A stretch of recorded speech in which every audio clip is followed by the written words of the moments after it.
नमस्ते विद्यार्थी मित्रों, धोरण 10 विषय हिंदी गद्य 4, एक प्रश्न 4 उत्तर। उस गद्य में आए हुए पर्यायवाची यानी कि समानार्थी शब्द आपको लिखने हैं। अवसर शब्द का पर्यायवाची शब्द है मौका, उन्नति, तो प्रगति, तरक्की, उदय। काया तो शरीर, देह, तन, तनु, यह सब समानार्थी शब्द है। चिंता तो फिक्र, गर्व, अभिमान, अहंकार, घमंड। जरूरत तो आवश्यकता। दया तो कृपा, प्रसाद, अनुग्रह। नारी यानी कि स्त्री। मित्र तो उनके पर्यायवाची शब्द है सखा, दोस्त। दोष तो अपराध, गुनाह, जुर्म। परंतु तो लेकिन, मगर। प्रार्थना उनके पर्यायवाची शब्द विनती, याचना, मांगना, यह सब समानार्थी शब्द है। मेहमान तो अतिथि।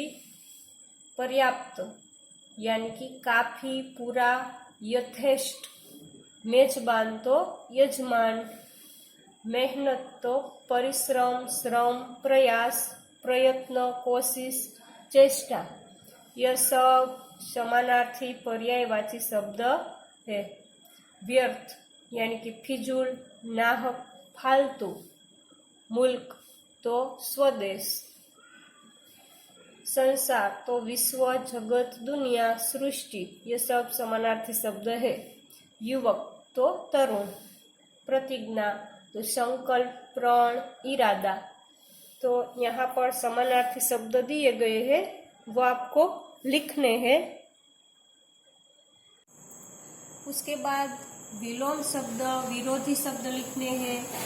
अपना, उनका विलोम शब्द है पराया। आदर तो अनादर, आरंभ तो अंत, या फिर आरंभ का विलोम शब्द समाप्त भी लिख सकते हैं। उन्नति तो अवनति, उदार तो अनुदार या फिर कृपण, यह शब्द भी लिख सकते हैं। उत्तर तो प्रश्न। क्रय तो विक्रय, गुण तो अवगुण, जीवन तो मृत्यु, नौकर तो मालिक, प्रेम तो घृणा, पर्याप्त तो अपर्याप्त, परिश्रमी तो आलसी, मेहमान तो यजमान, मेजबान भी लिख सकते हैं। मित्रता तो शत्रुता। विस्तार उनका विलोम शब्द संक्षेप। वृद्ध तो युवा, विनय तो अविनय, सम्मान या फिर सम्मान तो अपमान। सत्कार तो उनका विलोम शब्द तिरस्कार या फिर दुत्कार। संकोच तो निसंकोच। कर्तव्य तो अकर्तव्य, अधिकार, ये दोनों विलोम शब्द है। उसके बाद शब्द समूह के लिए एक शब्द है ईसाई धर्म का पुरोहित। यह शब्द समूह है, उनके लिए एक शब्द दिया जाता है पादरी। हिसाब लिखने की पुस्तक, तो उनके लिए एक शब्द दिया जाता है बही। किसी बात के लिए व्यापक सामूहिक प्रयत्न तो आंदोलन। किसी व्यक्ति के विरुद्ध साजिश करना तो षड्यंत्र। कर्तव्य करने वाला कर्तव्य परायण।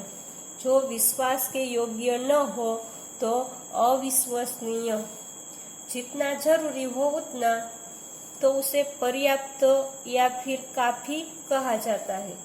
या फिर इस तरह से भी पूछ सकते हैं, जो आवश्यकता अनुसार हो तो उसे भी पर्याप्त या फिर काफी कहते हैं। जीने का साधन तो जीविका। लकड़ी से चीजें बनाने वाला तो बढ़ई। पिता की माता तो पितामही। पत्नी के साथ तो सपत्नीक। उसके बाद यहाँ पर मुहावरे दिए गए हैं और उसका सही अर्थ दिया गया है। वाक्य में प्रयोग आपको करना है। यहाँ पर पहला मुहावरा है इतिश्री समझना, उसका सही अर्थ है अंत मान लेना। दूसरा मुहावरा है काया पलटना, तो उसका अर्थ होता है बहुत बड़ा परिवर्तन होना। जो के त्यों पड़े रहना, उसका अर्थ होता है उन्नति न होना। नाक में दम करना, उसका अर्थ है बहुत परेशान करना। षड्यंत्र रचना, उसका अर्थ है बुरा करने का प्रयत्न करना।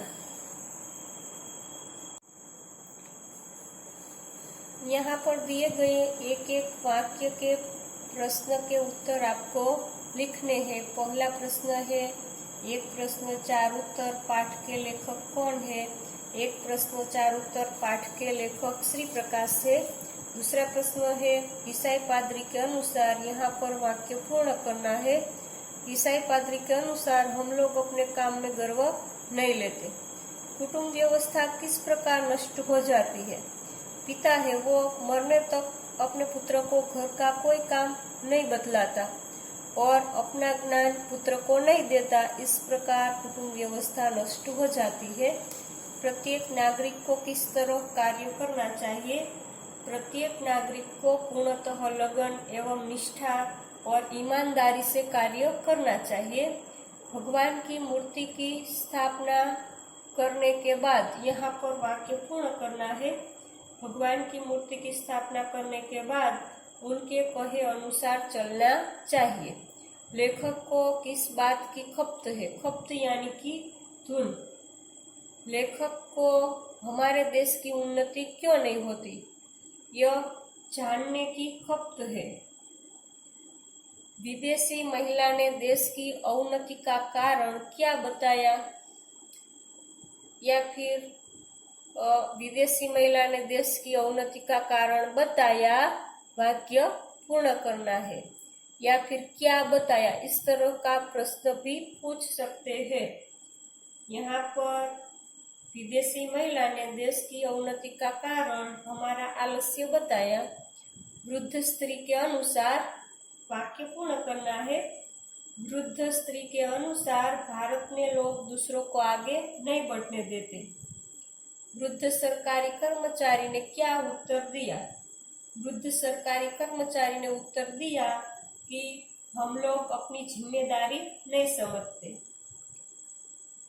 हम किसकी जय जयकार करते हैं?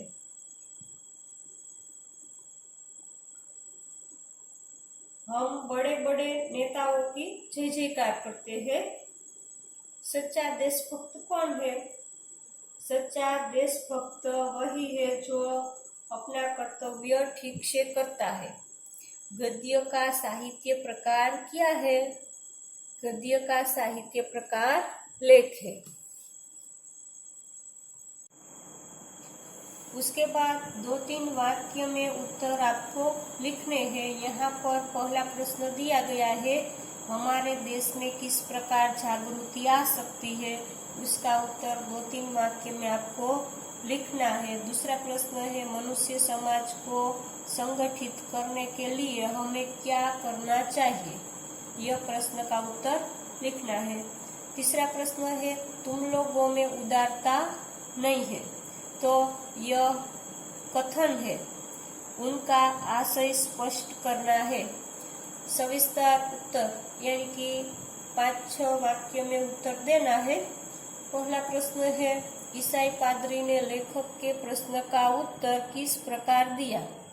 दूसरा प्रश्न है, वृद्ध सरकारी कर्मचारी ने लेखक के प्रश्न का उत्तर किन किन उदाहरणों से समझाया? तीसरा प्रश्न है, एक बड़ी वृद्धा स्त्री ने प्रश्न का उत्तर किस प्रकार दिया? चौथा प्रश्न है, देश को कैसे नागरिकों की आवश्यकता है और क्यों? तो यहाँ पर दिए गए 2-3 वाक्य के प्रश्न और सविस्तार प्रश्न आपको लिखने हैं।